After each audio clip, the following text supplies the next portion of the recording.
Hello everyone, my name is Kieran. Welcome to another World Cup live review. England, unfortunately, have been beaten 1-0 by Belgium in their final group game. Obviously, as you guys know, both England and Belgium make it through to the round of 16. England will be playing on Tuesday night, 7 o'clock against Colombia, whilst Belgium will be playing on Monday night against Japan. So England and Belgium are still through, both of them are still through, and to be honest with you, it was a pretty shocking game of football to watch from both sides. It was obvious that both teams didn't really want to win. Both teams made 8 and 9 changes apiece, and to be honest with you, it really was a dull, boring, unentertaining game to watch. And that was won by one moment of brilliance from Adnan Januzaj. I mean, to be fair, the one player who I thought was not going to score was Adnan Januzaj, but he produced the goods for Belgium, scored a very nice goal, getting past Rose and whipping it into the far corner. Question marks over whether Pickford could have done better, but that can be debated. But ultimately, England do lose their final game, and you can argue, the momentum has been knocked out of the players in terms of performance and also results. If we'd gone and played our best team in this game and won, then we would have had the momentum. We would have been playing well and would have been keeping up our winning streak. But we do lose in the group stage, which is unfortunate. But to be fair, I think Belgium did edge it. I thought the game overall was quite even. The first half, definitely Belgium looked the better side. And you could probably argue, in the end, Belgium are probably the better team. But England go out. No, England go through. Sorry, I'm used to saying that after England lose, but England go through to the round of 16, and we can look forward to them playing against Colombia, which is not going to be an easy test whatsoever for England, because the alternative obviously was Japan, which now Belgium get to play. Welcome, Nicholas. Thanks for joining, mate. Obviously, Belgium get to play Japan, which to be honest, I would have been much more comfortable playing Japan than Belgium. But that's how the cookie crumbles sometimes. But hopefully, England's full squad with the likes of Harry Kane, Harry Kane, Lingard, and players like that can come back into the side and really make a difference. I thought that some of the players, I thought Eric Dyer really had a poor game today. I don't see, anything from him. I thought Rashford played all right, but he missed gilt-edge opportunities, didn't take the opportunities that he got. Welcome, Liam. Welcome to the stream, mate. Thanks for joining. He says, I think Colombia will beat you lot. Well, to be honest, mate, I see it. I actually do see Colombia beating us. And the thing is because Colombia are not a bad team whatsoever, and, they're not going to fear anyone. And it's definitely a more difficult tie than Japan. I think, I would have much rather face Japan, even if it would mean facing Brazil in the last 8.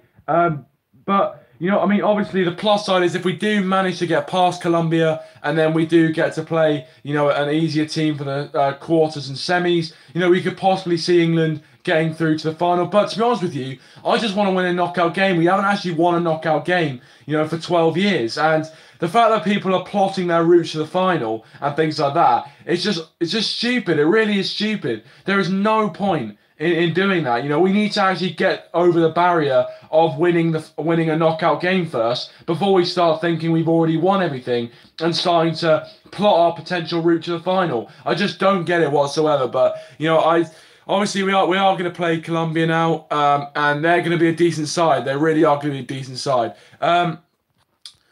Nicholas says, but it's looking further ahead at the bigger picture, playing Switzerland or Sweden if you can't get through Colombia. Well, yeah, I mean, yeah, obviously, if we do get through Colombia, then I think probably it would have been the right decision. But I just think it's, I know it's looking at the bigger picture, but I think we just need to focus on the next game. I just think, why are we both kind of, why are we all looking towards, the quarters and the semis when we haven't actually won a knockout game? So why do we think that we've got a free pass through to the quarterfinals?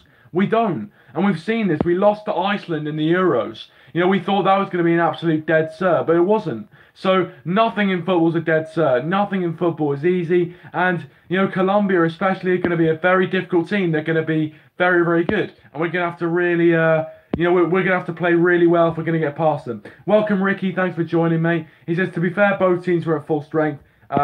Yeah, I agree. Yeah, obviously both teams weren't at full strength. Yeah, I mean Belgium made 8 or 9 changes. We made 8 or 9 changes, and it just went to show that Belgium's squad overall probably was a bit stronger than ours. Which is fair play. Belgium have a fantastic squad. Um, and to be honest with you, our squad players are probably better coming off the bench. And when they played 90 minutes, they don't seem to do as well. So yeah, I mean, I don't know, I don't know. But I'm just gonna be really nervous going into that Colombia game. To be honest, really nervous. Liam says James Rodriguez, Falcao, Davinson Sanchez, Mina, Cuadrado, decent team. Yeah, they are a decent side. There's no doubt about it. That's the thing, and that is why I'd much rather play Japan rather than I'd play Japan rather than Colombia because Colombia are a very, very decent side. But we'll have to wait and see. Nicholas says England versus Colombia. England can win it. The team is unified. The centre backs for Colombia are young and prone to errors. On the positive, Colombia might be missing James, who's their attacking talisman. Well, yeah, I mean, obviously, if they don't have James Rodriguez, that'll be a really big plus for England. But I mean, obviously, we don't know if they're going to miss him. We've got another 4 days until around another 4 or 5 days until our match kicks off. So easily he could be better in time. Welcome, Surians. Thanks for joining, mate. Thank you very much for joining. Mr. Money Gaming as well. Thanks for joining. Please leave a like if you haven't already, guys, as well. Liam 87 says I can't understand how Boyata got called up, but he's not that bad, to be honest. Well, obviously, yeah, he plays for Celtic, doesn't he? He played for Celtic, and I thought he did all right today. I thought he was a decent centre. Germany going home. Yeah, I know. That was hilarious, to be fair. South Korea beating them 2-0. I certainly see that coming whatsoever. But obviously South Korea deserved it. Germany played really poor, and they played really poor throughout the whole tournament. Really, you really can't say it was a shock that Germany went out. Liam says last day tomorrow and the 6 weeks off. Fair play, mate. Obviously enjoy your last day. I've still got quite a bit. I mean, I've got, tomorrow I don't have any lessons, but then next week I've got, and then the week after, I think I've got 3 more weeks left of school until I'm off for the summer. So again, we're all getting close to being off school, which is great because it means I can make more videos for you guys and things like that. But yeah, Leo says that they don't have any fullbacks. Yeah, I know. Probably. Mr. My Games is getting 3 weeks off. Decent. Well, very, very good. Very, very good, guys. Well, it had to come at some point. The disappointment had to come at some point. I mean, some will say it's good that we lost now and not in the round of 16. But, you never know. We could lose 2 games on the bounce.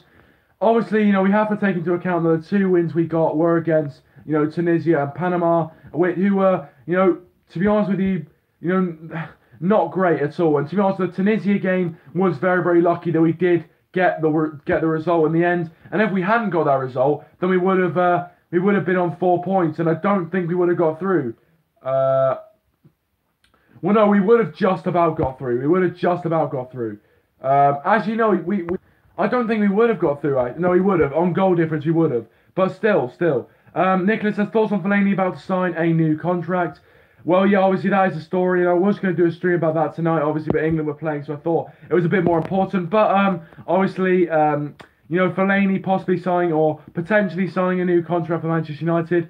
I thought in the game today, actually, he played all right. I mean, a lot of Man United fans say they want to get him out. For me, I think he's a good option, in the box, causing problems. I really think he's hopeless, absolutely hopeless when playing midfield. So ultimately, I would only want to keep Fellaini if he was going to play, kind of in the box, causing problems for defenders. If he's going to play in midfield, I don't want him. I just think he's too slow, too lethargic, and obviously with Fred coming in, I don't think he would really suit his style. But you guys can have your say in the live chat and also in the comment section down below.